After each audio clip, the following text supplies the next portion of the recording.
You're tuned in to the Binge It Babe podcast with your host, me, Candace Estelle. All right, babes, let's get binging. Hey, hi, hello, and how are you, babes? And welcome back to another day of spooky season. It is the 14th of October, so we are discussing Fantasy Island, which I have rated 29 out of 31 pumpkins. The sweater is on, the mug is here, the air nippy, and we are ready to get started. So, if you're unaware because you're maybe younger, Fantasy Island was actually a TV show in like the 70s, and it followed around Mr. Rourke and his sidekick Tattoo, and they lived on this island that allowed people to have their fantasies revealed or like come true, but it usually came with a weird stipulation or something would happen that was, like, well, if that's what you wanted, that's what you get. Very much so like when you make a wish with a genie, where it's like stipulation, stipulation.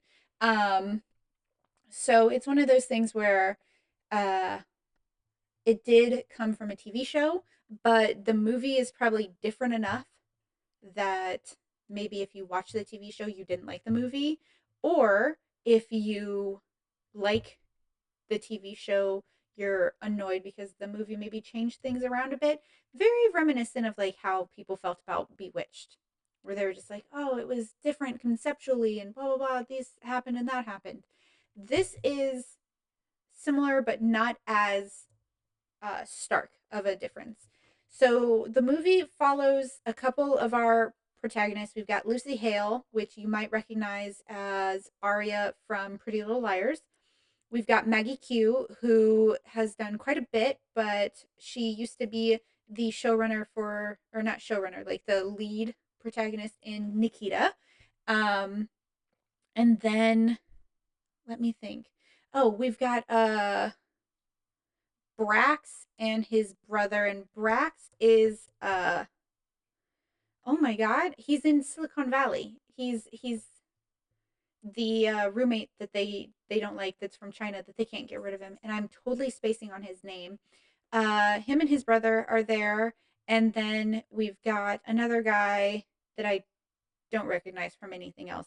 And like I said, I'm not going to look it up right now because that would be silly. I should have done it beforehand.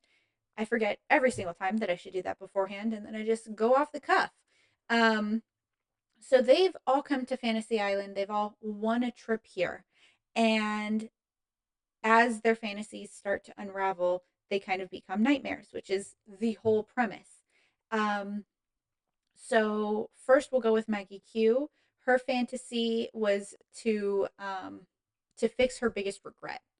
And Mr. Rourke decides that that biggest regret must have been when she said no to being proposed to 5 years prior, because, she didn't think she was worthy of love and she kind of thought she was a bad person at that point. And so he brings her back to that night where she says yes, and then she starts living 5 years worth of memories. She's married, she has a kid, she has this like dream life, and she's like, where does this come from? Okay, so we'll leave her now. Next, we have the brothers, which is Brax, and I don't know why I'm spacing so hard what the other brother's name is, because I recognize him. I recognize his face and everything. Um, and they just want a party. Like, they want a huge party with models and like a mansion and drugs and just a good fun time. And so that's theirs. Then we get the kid who wants to pretend he's in war because his mom didn't allow him to enlist or didn't want him to enlist, and he respected that and chose not to. And now he's a police officer, but he always wants to know what it would have been like to be a soldier. And you're just thinking, why is war what you would choose? Why is that your deepest desire, is to be a soldier in war? But okay. And then we have Lucy Hale's character, and her story is one of revenge. And she wants to get revenge on her high school bully who made her life so miserable that she ended up having to be homeschooled to finish school because people were so mean to her and picked on her so bad, and she had such bad anxiety. And so her high school bully ends up being there. Like, we see that very early on, is the person that she thought it was going to be a hologram that she's kind of torturing, and it ends up being the real person who has for some reason been like kidnapped and brought to the island, and she's getting to legitimately physically torture her, and then like is able to send out a video of this woman, her name is Sloane, cheating on her husband to her husband. So he sees that, and then the room that she's in like calls immediately, and he picks up, and that is when Lucy Hale's character recognizes, oh, that's not a hologram, this is real, because that's a real phone call, because he's real and he's in a different place, like in a different area. So that's when she's like, oh, I need to, this is a real thing, I have to stop. So she stops, she tries to save Sloane, and succeeds getting her away from a doctor, because apparently she was going to be tortured until she dies. So the doctor, like, is this creepy tall mask wearing guy with like a blade, like a miter saw. No, it's a circular saw. It's a circular saw, but like a medical one.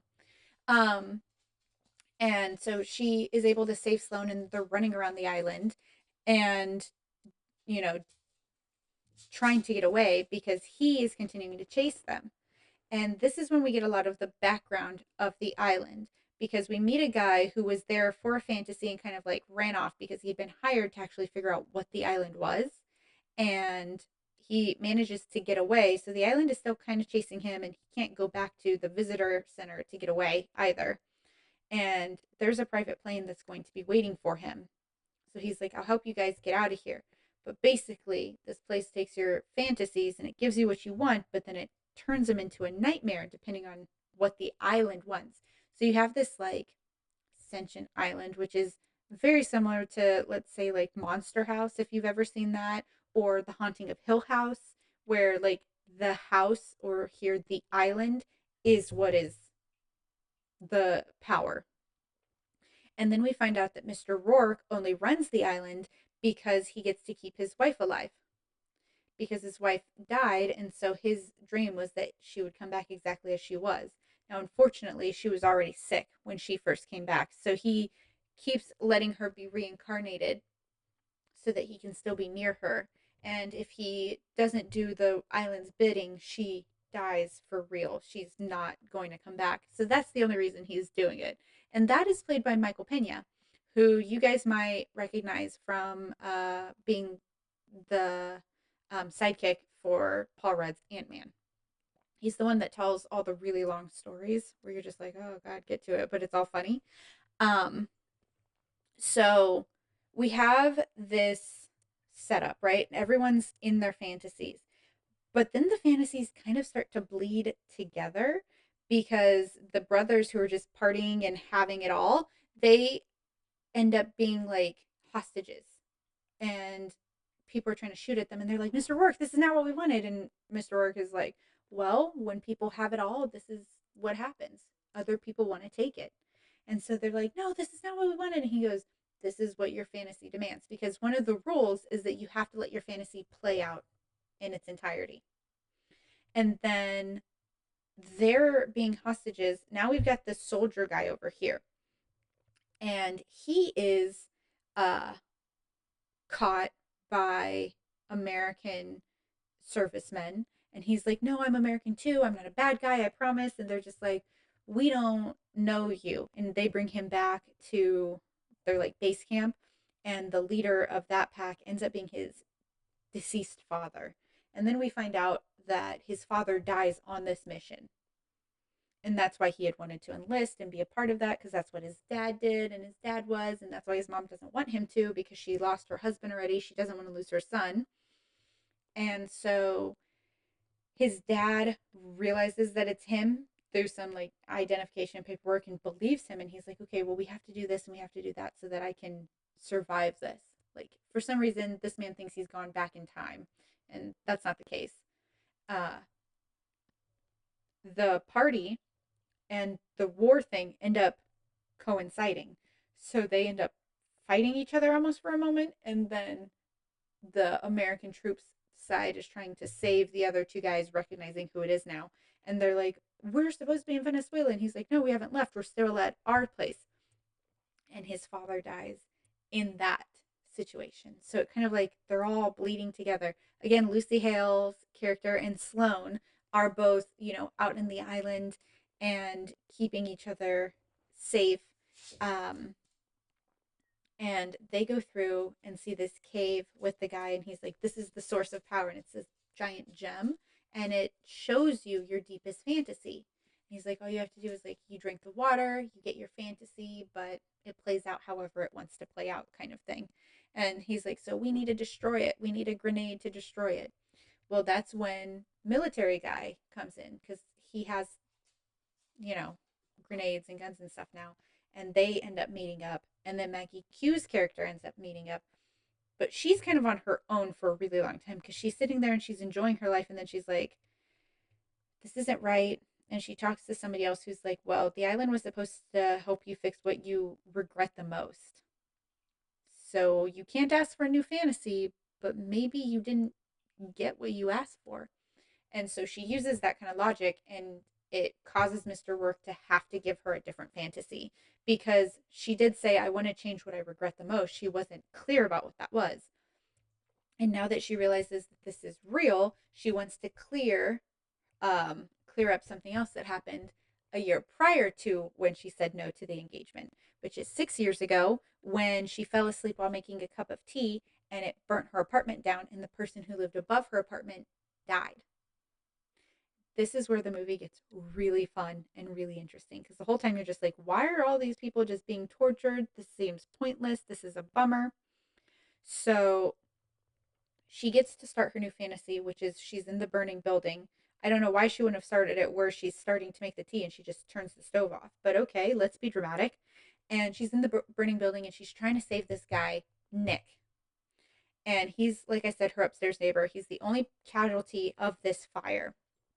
And as she's trying to break into his apartment because he's stuck, she sees two guys running down the staircase, and it's the brothers. And she's like, Brax, other guy, what are you doing here? And he's like, come on, lady, the building is going to fall. Like, we have to go. Come on, come on. And she's like, no, I have to save him. And she runs outside to go get help from a police officer who ends up being the guy who wanted the military fantasy. And she's like, I need you to help. And he's like, it's too dangerous. We need to wait for the fire department. She's like, we need to help him. He's going to die. It'll be too late when we wait for the fire department. And he's like, I'm sorry, I'm not, we can't go in there. And she's like, well, I have to. And then she takes off running and she goes back in there. And she doesn't make it. And someone has to pull her out of the fantasy, which is one of the workers, who we later find out is Rourke's wife. And he just hasn't told her that she's his wife anymore because she's sick, and he's like, it got too hard to constantly be courting her, and so she's here and she exists and I'm near her, but she doesn't know who I am. She doesn't know I'm her husband, which is sad, but also like, he's letting a lot of people die, so it is what it is. um so Maggie Q's character isn't successful at saving Nick, and then everyone ends up in that cave. Like, they try to go back to the cave so that they can end it. And when Maggie Q get pulled out, that's when she's like, I don't think this is my fantasy. And then she meets up with everyone in the cave and she goes, this isn't our fantasy. This is someone else's. Someone else is torturing us. And that's when Mr. Work pops out and he goes, very good. You are correct. And we find out that Lucy Hale's character is who's torturing them all, because she brought her old high school nemesis, and then her high school nemesis Sloane is like, why would you save me at all then? And she's like, well, because it was part of the act. I want you all to be together so that you all get to know why I'm doing this to you. And we get the most unhinged motivation, which is that Lucy Hale's character, who has very low self esteem because of her high school bully, gets asked out by a guy named Nick. And they spend one whole day together, and it's the best day that she's ever had. Instant connection, felt amazing. So she has a date that she's supposed to go to with him. She's there, and he never shows up. And she thinks, well, of course, it's because I'm a loser and something's wrong with me. And it's not until she gets home. She waited for like hours. It's not until she gets home that she finds out about the fire. And then her fantasy ends up becoming revenge on whoever caused him to pass away in the fire. We find out, like I said, Maggie Q's character was the neighbor that started the fire on accident. The police officer was the person who did no action to help save his life. And the brothers were his roommates. And they didn't know he was still in the apartment. They thought he was out on the date already, which is why they didn't search for him when they ran down the stairs. And that's why he ended up dying, because he got trapped in the apartment. No one could get to him fast enough. So Lucy Hale's thing was that everyone gets to feel like they're having a fantasy, and then she'd get to rip it apart because they took her fantasy life away from her. It would have been their first date. Just pointing that out, okay? Their first date. So this is when Mr. Rourke is like, sorry, that's the rules and I gotta go. And he starts to walk away. And then his wife is just like, please, do something. These are our guests. This is not the island's guests, this is our guests. And he's like, but I'll lose you forever. And she's like, basically I'm already gone. She's literally waking up to die what it seems like of tuberculosis. Like she's coughing up blood type situation. It's terrifying. It's very like Moulin Rouge. And he decides to do the right thing. And that's when he points out that someone here hasn't drank the water yet and therefore hasn't gotten their fantasy. And that is Sloane, because she was just a kidnapped person on the island. So Sloane drinks the water really fast because they're right there, drinks the water really fast. And then Lucy Hale's character is like, oh, your fantasy of your husband forgiving you for your infidelity, how's that going to affect me? And she goes, nope. My deepest fantasy is for you to get your fantasy and be with Nick. And then right then, the dead body of Nick comes out of the water and grabs her and she drowns. And then she had gotten the grenade. She throws it out, trying to stop everyone else from trying to let them all die as well. And the soldier slash police officer finally does do an action. He jumps into action. He jumps on top of the grenade and saves everybody's lives, which is a real bummer because that is how his father died in the past, was he had jumped on a grenade to save everyone else. So he sacrifices himself and everyone else survives.